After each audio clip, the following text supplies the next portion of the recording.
if you are practicing in an area that's rural and you don't have subspecialists, but you do think that a patient meets criteria for IIH, I do think it's very reasonable to treat them with Diamox because Diamox is cheap and usually it's accessible. And to the point of Barack,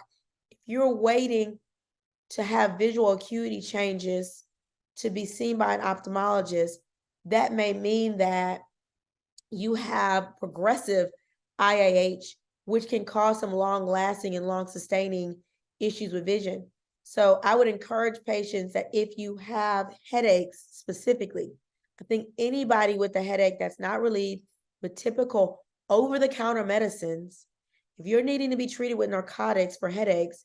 they should be at least diagnosed with, they should be at least worked up for IIH before they're started down this pathway of chronic pain when we can do something to just relieve the cerebrospinal fluid.